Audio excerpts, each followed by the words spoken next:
but this corner right here was smoking. Okay, so it's been a couple hours. As you can see, it's dark, so I'm lighting my front porch real quick. We're gonna try out, it's cured.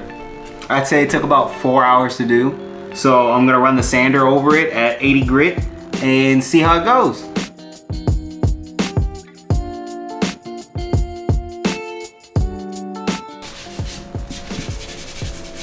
So as a test,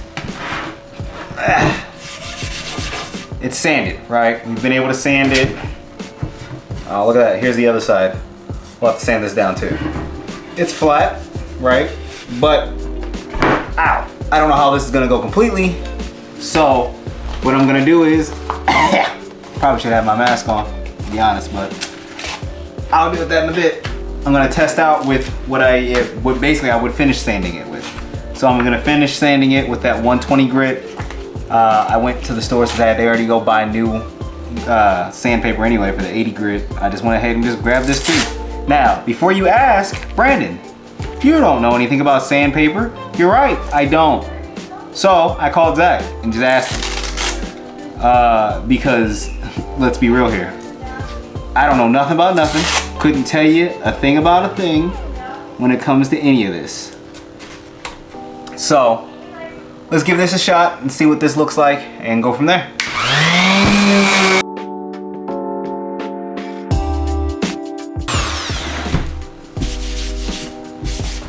Well, it looks smooth. I'll probably have to go over everything again. Oh, look at that. I probably done sanded some of this out, so I might have to go over it a second time. But let me see if I can go get like a cloth or something so we can see what it looks like. Hey, look at that. We're in business, folks. So it looks like I may have sanded it a bit too much. So we got a little bit of speckles here and there.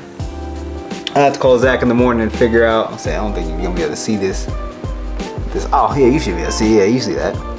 There's that little spock there, and there's that little thing there. So I'll call Zach and figure out exactly, is that wood, is that epoxy? How do I do it? Do I just like dabble it on there again? But yeah, I'll call Zach in the morning, see what I do with it, and then we'll do the rest, and then we'll flip it over, sand this part, and go again. So far, so good. We figured it out.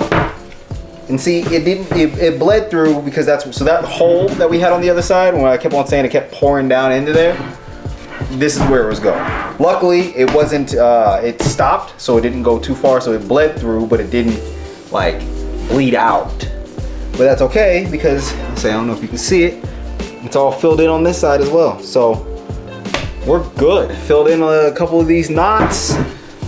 We'll sand it down again tomorrow, so that way we can see what everything's gonna look like. But then after that, we have some food safe furniture oil down at the shop, so I'll probably go down there tomorrow maybe and pick it up, and then we'll get it sanded, oiled, and slap some handles on it, and we're good to go.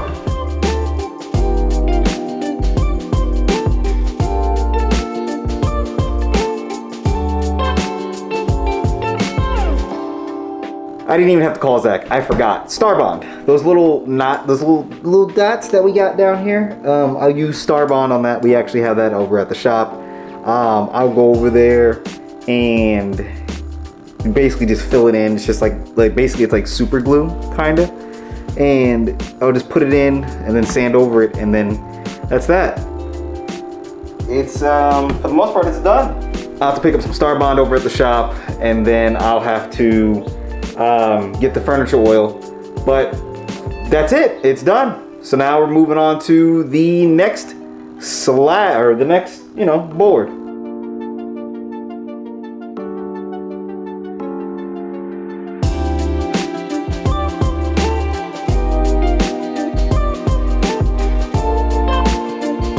So one of the things when you're using epoxy is that you want to make sure when you're using like a drill, you're doing it slowly and you're doing it in a circle, so that way it cuts back on the bubbles that you're making. When you use like this thin pour that we're using right now, it's a 1-to-1 ratio. So, I just poured the whole bucket in of both. And then from there, I'm just gonna go ahead and mix it all up. And then I'm gonna add my dye, and then I'm gonna mix it up again and make sure it's nice and like consistent. It has a smooth consistency, I guess. And then make sure there's the least amount of bubbles. And then we're gonna pour it.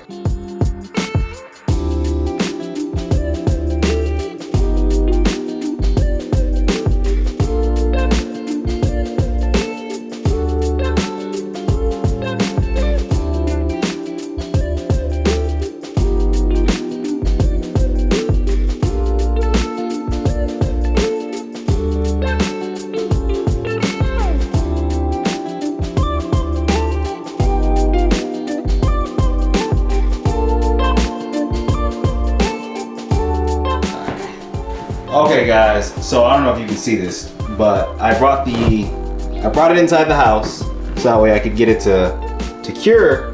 But I started, I don't know if you guys can see it, but you may not be able to see it. But this corner right here was smoking, and so I was like, I feel like that's not normal. So I called Zach and was like, hey Zach, is it supposed to be smoking? And he said, no, it's not. He said that means that it's reacting too quick, that you need to get it out somewhere cool and get some fans on it. Well, I don't have any fans in the house. So, because you know, it's freaking wintertime here, so all the fans are put away. But this porch is nice and cool enough, and I shut my heater off down here. So, I got it out here on the porch, nice and cool. We're gonna let it sit and react and see if it can. He said otherwise it can separate. I have zero idea what that means, but I guess there's a way to fix it. So this was from the thin pour, and he said the reason why it started to smoke and react is because there was too much in it, basically. So that's why it's out here. It's only this one particular corner for whatever reason that's smoking. So I don't really know exactly how to go about that or what that's saying about anything. But I also feel like there might be too much epoxy on one side as well. So I'm gonna try to like finagle this to get it to even out, because I think this porch is crooked and this thing is slanted.